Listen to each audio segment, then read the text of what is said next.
السلام علیکم۔ پر PCL7 کی شان بڑھانے کے لیے آج 3 فروری کو 6 مزید برطانوی کھلاڑی جو ہیں کراچی پہنچ گئے ہیں۔ ان کھلاڑیوں بارے جاننے کے لیے آپ سے ریکویسٹ ہے کہ ویڈیو کو اینڈ تک دینا۔ اگر آپ نے ابھی تک میرے چینل سبسکرائب نہیں کیا تو اسے سبسکرائب کر کے بیل نوٹیفیکیشن کو آن کر دیں۔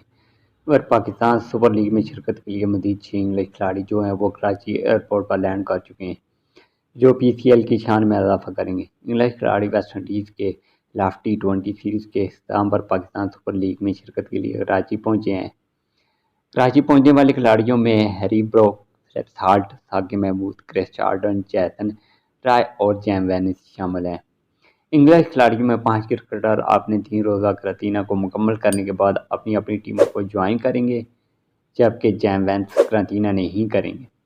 جیم وینس کی قرنطینہ نہ کرنے کے حوالے سے کوئٹہ گلیڈیٹر کے میجر اعظم خان نے پاکستان میڈیا کو بتایا کہ ان کے کراچی پہنچنے پر ایئرپورٹ پر اینٹی جین ٹیسٹ ہوا تھا۔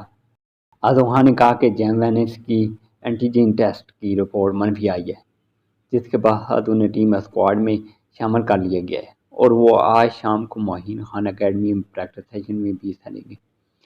انگلینڈ کے جیسن رائے بھی کوئٹہ گلیڈیٹر کا حصہ ہیں، جبکہ مگر وہ 3 روزہ قرنطینہ کرنے کے بعد ٹیم کو جوائن کریں گے۔ کراچی پہنچنے والے انگلش کھلاڑیوں میں کرس جارڈن کراچی کنگ کا حصہ ہیں، ہیری بروک اور فلپ سالٹ جو کا تعلق لاہور قلندر سے ہے، جبکہ پشاور زلمی کو ثاقب محمود جوائن کریں گے۔ اس سیزن کے اب تک کی بدقسمت کراچی کنگ کی قسمت بدلنے کے لیے کرس جارڈن 3 دن بعد ایکشن میں نظر آئیں گے۔ تو یہ 6 پلیئر تھے جو PCL7 کو جوائن کرنے کے لیے کراچی آج پہنچے ہیں۔ اگر ویڈیو اچھی لگی تو زیادہ سے زیادہ لائک اور شیئر کرنا